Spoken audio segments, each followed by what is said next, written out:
Yesterday, I said I would talk about how ADHD people sometimes tend to teach themselves things. They're useful things anyway. And I will. But life rarely goes as we plan. As I said, I wanted to talk about how I taught myself tennis. And,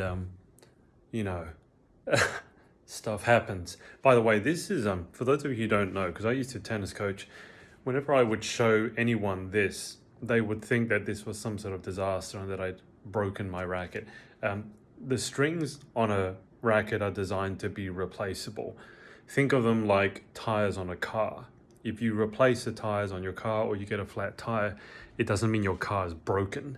It's not ideal, but it is part of the wear and tear. But I did play tennis today. And so as a result, I don't really play tennis a normal way. It's much more intense. We don't play points. I play with my best friend. And we basically just play one continuous point. As soon as it goes, one of us misses the ball, I feed in another one, because I used to be a coach, so my feeding skills are up there. And we just basically play one long rally. So after an hour of that, you're just like, you're buggered. But I love it, because tennis gives me that dopamine hit. But aside from that, my new PC arrived today. If you want another funny story, that PC down there, that old one, I put that together myself. So I taught myself how to put a PC together. And for those of you who don't know, that's not easy. I'm not just talking about putting the bits together, because you do need to be careful doing that, obviously, handling things like RAM sims or DIMMs, I can't remember what they're called, but putting the RAM in, putting the processor into a motherboard, that's not the easiest thing. But even going before that, you need to research which parts actually work with other parts. It's not as simple as you might think. It's not like, oh, I'll pick a motherboard and then I'll pick some RAM to go with it. And then, I'll pick some, I'll pick a hard disk. Not everything works with everything else. And then the more things you put in, the more power you need. So you need to know quite a lot before you can put one together yourself. But yeah, the new PC arrived today, so I've been spending probably 3 hours now just setting it up. I think it's just about good to go. And then another thing that happened today, unexpectedly, we have a giant painting there, a quite valuable one. And in the middle of the day, it just fell off the wall. Big crash. I was in the shower when I heard it. And I was like, what the hell is that? And it's a multi-$1,000 painting. And thankfully it was okay. But it needed to be taken care of because it smashed a figurine that was under it to bits. And so if you watched my video yesterday, you'd know that I was talking about how sometimes us ADHD people struggle to time manage. And I said it's so important to give yourself some grace and that you can only build on success. And sometimes stuff like that happens. And yes, I didn't get around to doing everything I wanted to do today. But on the other hand, it wasn't because I'm ADHD. It wasn't because I'm useless at time management. Just sometimes things get in the way. So I was talking a lot yesterday about my to-do list. And as you can see, building on from yesterday, I've been making a point to keep track of adding to the to-do list things that I had to do that I didn't realize I would have to do at the beginning of the day. Because if you just look at your to-do list and you don't cross any of it off, you might be tempted to think you've had an absolute waste of a day. But sometimes there are emergencies that you need to tend to. But anyway, does teaching yourself things mean that you're ADHD? Now, obviously, there's no one thing that you can take, maybe apart from a brain scan. There's no one behavioral trait that you can have that if you have it, you can definitively say, yes, I have ADHD. Just bear that in mind. And I'm not a doctor. I'm just speaking from my own experience. Consult your medical professional, etc. But it's more like if you are learning about ADHD or you've been diagnosed with it, you're not really looking for one definitive thing. That's been my experience anyway. You're looking more at the whole different array of different symptoms that people with ADHD may display. And the more that you find in common with them, the more likely it is you have ADHD. The severity matters as well. So for example, if I say I have some difficulty concentrating, but you have a lot of difficulty concentrating, then that's a bigger sign for you. And also the consistency. So if I have difficulty concentrating once every week, that's one thing. If you have difficulty concentrating 5 times a day, that's another thing. But I remember when I first realized that I probably had ADHD, I was talking to one of my friends over in America, and her younger sister has ADHD on medication, so diagnosed professionally. And she said, she actually got in contact with me, and she said, as soon as, because I had said some of the things that had led me to believe I had ADHD, and teaching myself tennis was one of those things. And I don't just mean teaching myself what a forehand was, what a backhand was, but actually coaching myself to a relatively high skill level in tennis, which is not easy to do. And she said, as soon as I saw that, I was like, yeah, you got ADHD. That's been a recurring motif the last few months for me. One of my friends, when I was talking to her, she's like, oh, that's so ADHD, or that's the most ADHD thing I've ever heard of. I'm like, oh good. Not that I mind at all, because it's given me more answers and more hope than it has given me any negative things. But here, my story, and so I'll tell you how I taught myself tennis and how difficult it was. And then if you resonate with it and you go, yeah, that's kind of what I do too. Again, not definitive, but it may be a sign that you have ADHD, or if you already know you have ADHD, then we have something in common, which a lot of ADHD people seem to have quite a lot of these weird things in common. But I loved playing tennis growing up. It was really the only sport that I played. I wasn't sporty at all. Not terribly uncoordinated, but by no means sporty, no talent to speak of. But I would play it once a week with my father and his friends. And I loved it. Mainly, I thought about this quite a lot, but mainly because I think it's a solo sport. As in, not that it's antisocial, but what I like about tennis is that win or lose, it's on you or on me. Right, there's no team as such unless you're playing doubles, which I didn't really. But I loved the fact that it was just me responsible for making the decisions. And if something wasn't going right, it would be on me to fix it. And I liked the idea that tennis was a very easy sport to pick up, but you could always be working on something. Right? Very easy to get started, but you're never perfect at it. There was always something to be working on. I think it's a highly cerebral sport. My knowledge of physics and all that other stuff came into it a lot. And I also love the fact that there was no draw.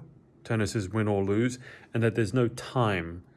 So if you're playing, I don't know, like a soccer match, and I don't know soccer that well, but it's like 90 minutes, right, for a game. If you're losing 10-0 with 89 minutes gone, might as well give up, right? You're not going to score 10 goals in 1 minute. But with tennis, it ain't over until the last person wins a point. There's no time limit. That's why some tennis matches can take 30 minutes and others can take 5 hours. So for all those reasons, I loved it. But I wasn't any good at it.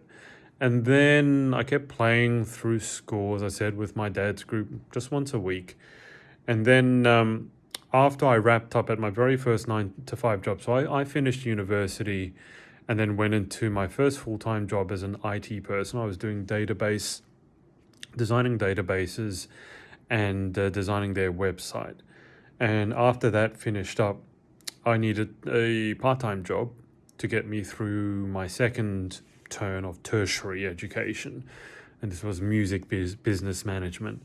If you've heard my previous videos, you know I studied science and engineering. I decided that, hey, I'm going to be a music agent, an agent for musicians. So I decided I would do music business management. Again, maybe an early sign that I had ADHD. But I needed some money on the side. So I had just taken an adult tennis camp at a tennis school that was near here. And I enjoyed it. I got to see video footage of myself for the first time playing tennis. It wasn't pretty. Funnily enough, I described myself at that time as looking like a flea swatting a tic-tac. I still remember that, but it wasn't good. Like, I didn't know a lot about what a tennis shot should look like, but I'd seen enough to know that wasn't what it should look like. Anyway, it just popped into my head that, hey, maybe I can do some tennis coaching to earn some pocket money. So I ended up asking the head coach there, and funnily enough, he'd actually been looking for he'd been looking for more coaches. And he brought me on, and I didn't know anything about tennis. So I didn't know how to feed a ball. I didn't know how to spin the ball, or all these things. Like, if you don't know tennis, you're like, Adrian, what are you talking about? Basically, all the stuff that you really needed to have played tennis for at least a couple of years, probably. Like, you would have wanted to have started tennis in school and had regular tuition to know all of this stuff.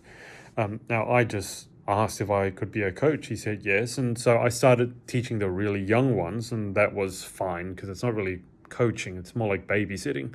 You throw the ball, see if they can hit it. And that's it. Like, the only real feedback you give is watch the ball. Because if you throw the ball at little Timmy and they swing and miss, I mean, what are you going to say? There's no point improving the stroke if you completely missed the ball. That was okay, but obviously what happened is that as I coached more, I started coaching older and older people, better and better people, up until I was getting to the point where I was really quite worried that the students I was coaching would know more about tennis than I would. And so that really put a big onus on me, pressure on myself to learn tennis and to learn it quickly enough that I could stay ahead of the curve. And so I didn't have the funds to have a private coach. I mean, even in this day and age, it's quite expensive. And in this, really, now what I would tell you is that I don't think private coaching necessarily is the best thing.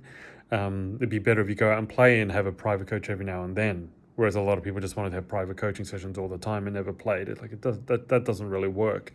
And I didn't want to have group coaching because people would be wondering, why are you having group coaching when you're the coach?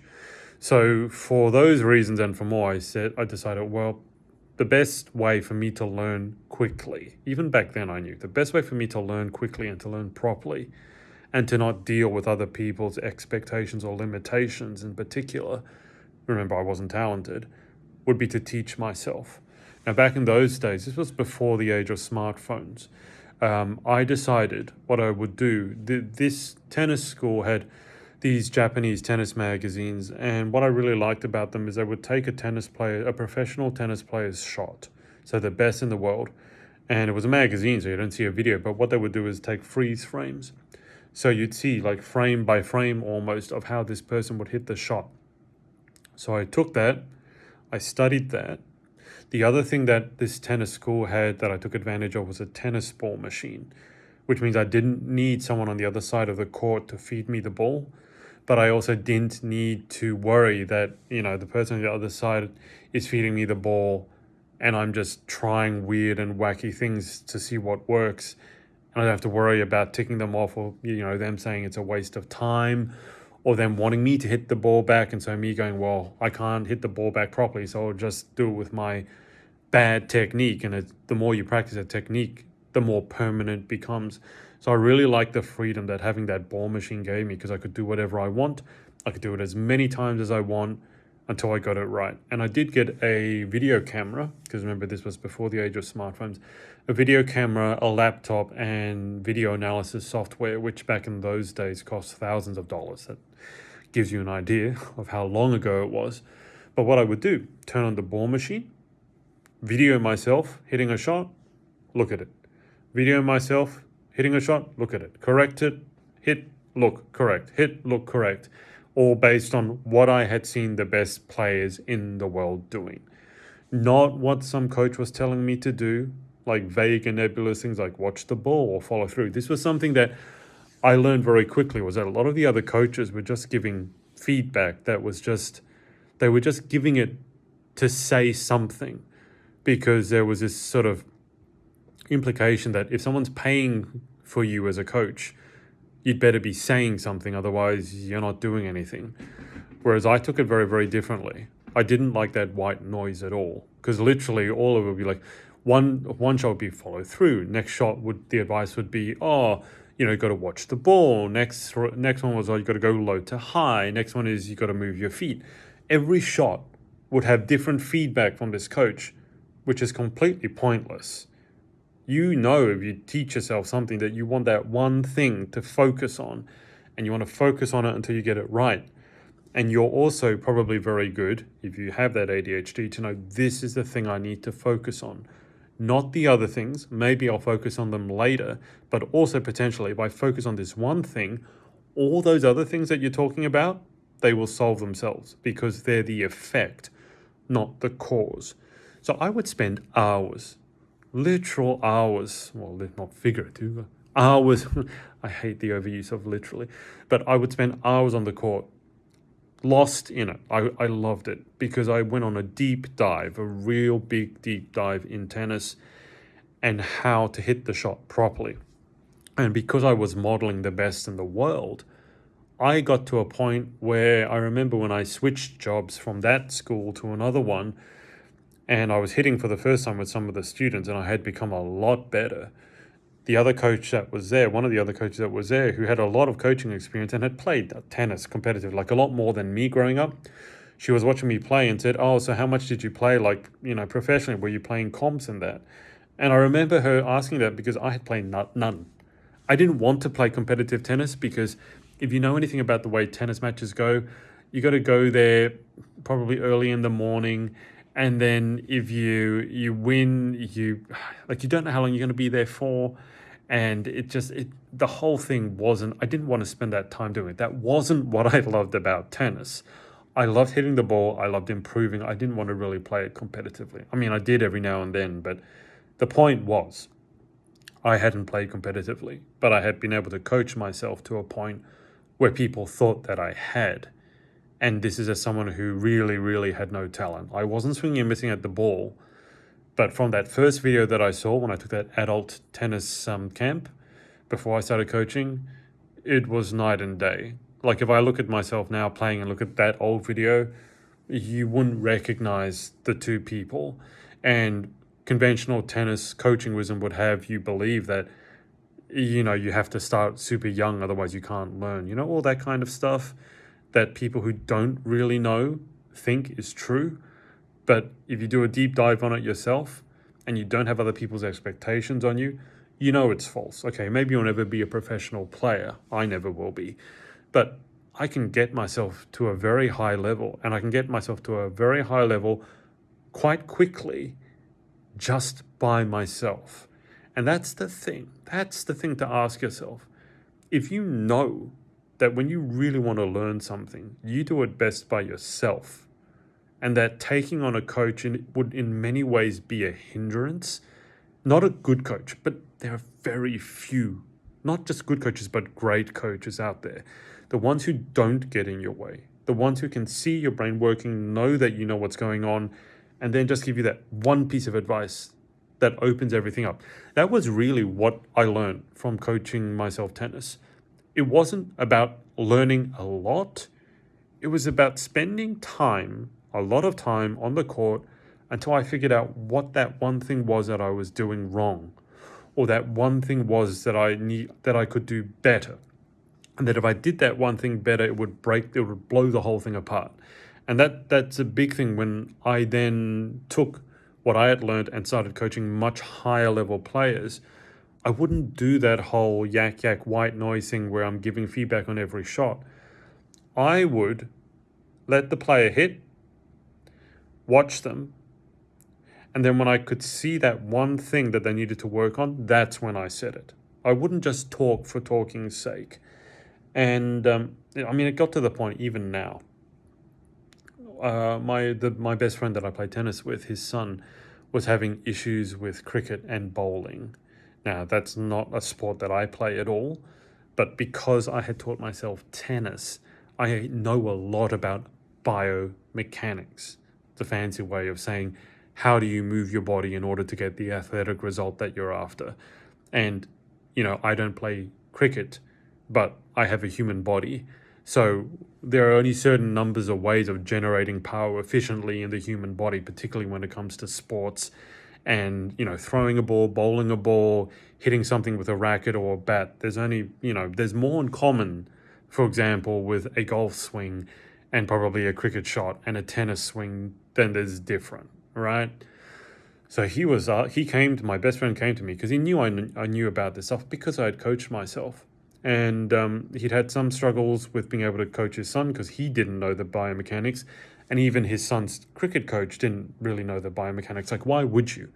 Coaching courses teach you how to set up drills and first aid and safety, which is important, don't get me wrong, but it doesn't teach you how to have the curiosity to deep dive, to really educate yourself as to what's going on. That's something that ADHD brain just has a huge advantage in doing. And I took one look at it, and I had nailed down the problem in less than 30 seconds, without exaggeration.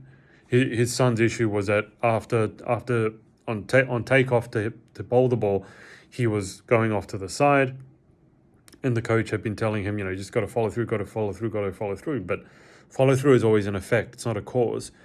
And I could tell why he was going one way is because, at that age, very young age, you don't have much stability, strength, particularly around something like your ankle.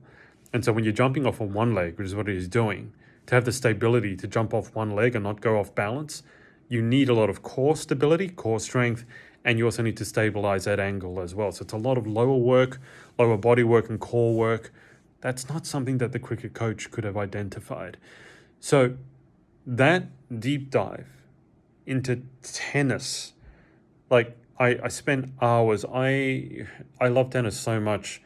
When I was coaching at this all-girls high school, and I was coaching their highest level competitive players, I could play 2 or 3 of them in a row and they'd all be exhausted, and I'd just want to keep going. Not because I was so fit, but just because the dopamine kicked in for me for tennis. And I already said in, I think, a couple of videos, or one of the videos previously, I don't think you really get to pick what your brain gets dopamine from. Like, I've thought about it, and okay, I've identified for you, for example, I love the one-on-one nature of tennis. I love the win or lose. I love that it's just me who has to bear responsibility, not a teammate. And that could all be part of it. But I think in some ways your brain just chooses what it's going to attach dopamine to, at least to some extent. And you'll know that if you've had, I believe anyway, something that you've just fallen in love with, whether it's gaming, I say as I look at the computer, whether it's writing a book, reading a book, cooking, brewing kombucha, something else I'm doing at the moment, whatever it is, you'll know because you can lose yourself in teaching yourself everything about that topic. And when you tell other people how much you've learned about that topic in a compressed amount of time, they just look at you and they don't get it because it just sounds insane. It might be brewing coffee, for example. There are so many things I learned about brewing coffee when I became interested in brewing coffee. And I'll give you another.